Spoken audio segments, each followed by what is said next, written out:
사람들이 제 성격을 활발한 성격이라고 생각을 하는데 사실 내성적인 것 같아요. 일부러 사람들 앞에서 오버하는 것 같아요.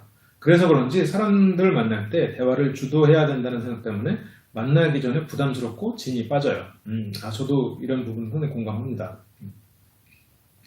사람들이, 그렇죠. 같은 얘기거든요. 이런 경우는 좀 스스로가 바뀔 필요는 있어요. 그러니까 내가 거기서 에너지를 계속 쏟고 있으면, 그러니까 사람들을 만나서 이야기를 하는 게 힘들다면 보는 내향성이 강하거든요. 그럴 때는 외향적인 걸 연기할 수 있다는 건 상당히 축복이에요.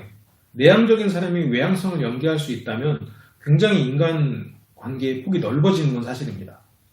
반대도 마찬가지고요. 외향적인 사람이 내향적인 사람이 연기를 할 수 있다면 그 사람은 인내심이 굉장히 강한 거죠. 굉장히 훌륭한 거죠. 두 가지가 다 훌륭한 경우인데 문제는 에너지 관리 측면이에요. 다른 측면의 사람을 연기할 때 에너지를 잃는다는 것이. 외향적인 사람은 내향적인 연기를 할 때 에너지를 빼앗겨요. 참 재밌죠? 반대도 마찬가지. 내향적인 사람이 외향적인 사람을 연기하면 에너지를 빼앗겨요. 그래서 에너지 관리를 잘 해야 되는 게 첫 번째인데 내가 항상 그렇게 잘해야 된다는 생각 때문에 부담스럽고 진이 빠지면 특히나 이제 친한 사람들 같은 경우에는 한 번쯤 틀을 깨야 돼요. 그냥 조용히 있는 거야. 그냥 듣고. 그렇다고 분위기를 깰 정도로 생각하고 있지 말고, 오늘 얘기 재밌네. 내가 좀 들어볼게. 맨날 내가 뭐, 개그맨이냐. 나도 좀 관객 좀 하자. 오늘은 내가 그 대신에 제일 많이 먹을 거야. 뭐 이 정도로 그냥. 그래서 그날은 먼저 한번 역할을 규정하고, 한번 그날은 본인이 하고 싶은 대로 가만히 있어 보세요. 근데 이거는 그래도 좀 친한 관계에서, 비사회적인 관계에서 한번 시도해보는 게 좋을 것 같아요. 그래서 인간관계에서 우리는 역할극을 하고 있는 거거든요. 물론 역할극이라고는 너무 차갑지만 모든 상황에서 다 역할을 하는 아니지만 기본적으로 자기에게 주어진 역할들이 있어요. 그 역할을 연기하는 거고. 그런데 그 과정에서 한 번쯤 그 역할의 틀을 깨보는 것도 도움이 돼요.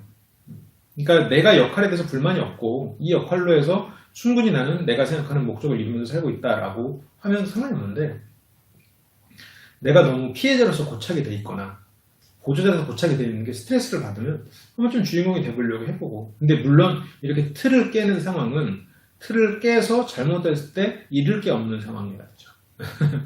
그렇죠. 회사에서 상사한테 그러거나 그러려면 조심해야 되죠. 자, 말씀에서 연기라는 단어가 많이 나오는데 그래서 잘생기고 아니고를 떠나 연예인이 매력적으로 느껴지는 건가요? 라고 했는데 약간 차이는 있어요. 왜냐면 연예인이 매력적으로 느껴지는 건 자주 봐서 그래요. 사람은 자주 보는 것에 대해서 익숙함을 느끼고 익숙함을 느끼면 매력으로 발전하기가 쉽거든요. 그래서 상대에게 일단 익숙해지는 것. 그거에 조금 연예인의 매력은 조금 더 포함이 돼 있죠. 그리고 기본적으로 누군가는 매력을 느낄 사람이라 TV에 나온 거고 누군가가 매력을 느끼고 있으니 나도 저 사람의 매력을 조금 더 크게 느낄 가능성이 있어요. 그래서 두 가지. 하나는 자주 봐서 익숙해지는 그 심리가 있고 또 하나는 남들이 매력적으로 느끼니 나도 이제 좀 같이 매력적으로 느껴지는 그런 심리도 조금은 포함되죠. 연예인은. 물론 이제 그 사람 또 하나는 이제 여러 연예인 중에서 내가 저 사람을 매력적으로 느끼는 이유는 그 사람이 무언가를 보여줬으니까. 그래서 나도 분명 다른 대안이 있었음에도 불구하고 그 사람을 선택한 거죠. 그래서 여러 가지 대안 중에서 이제 그 사람을 선택한 거. 그래서 그 사람만 매력적으로 보이는 건 아니다. 그러니까 연예인이기 때문에 매력적으로 보이는 이유는 자주 보고 다른 사람이 매력적으로 느끼기 때문인데 연예인이어도 매력적으로 느껴지지 않는 사람이 있잖아요. 이제 그런 사람은 이제 지금 기억에서 안 나는 거죠. 기억에서 지워진 거니까. 그래서 그 사람을 기억하고 있는 거죠. 결과론적인 얘기일 수 있다라는 세 가지 이유가 있을 수 있을 것 같아요. 근데 우리가 이제 하는 그 연기라는 그 포인트는 우리 안에는 선과 악이 존재하는 것처럼 당연히 매력 없는 모습, 매력 있는 모습, 다양한 모습들이 있어요. 상대를 배려하는 모습, 배려하지 않는 모습, 내 멋대로 하고 싶은 마음, 뭐 상대를 존중해주고 싶은 마음, 내가 존중받고 싶은 마음, 나를 존중해주지 않는 사람을 때리고 싶은 마음, 여러 가지 마음이 있어요. 근데 그 중에서 선별하는 것, 선별한 것으로 표현하는 것도 실은 하나의 일종의 연기죠. 그러면 실은 우리가 이렇게 말하는 것도 다 연기의 일종일 수 있어요. 우리는 다양한 상황을 만난단 말이죠. 다양한 상황들 속에서 우리가 그 상황에 맞는 태도를 보이는 것도 실은 연기죠. 한편으로는. 그래서 너무 내 멋대로 해야지, 내 맘대로 해야지 이렇게 되면 잃는 게 참 많아요. 존댓말, 우리 한국말에 존댓말도 있잖아요. 존댓말도 어떻게 보면 일종의 약속이잖아요. 우리가 정해진 약속.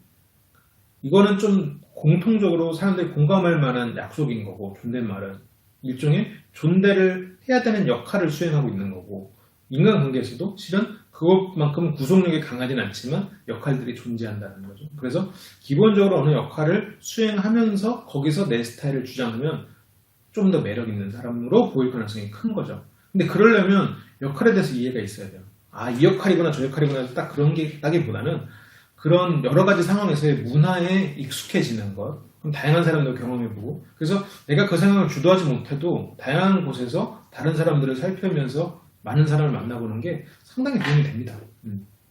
그렇죠.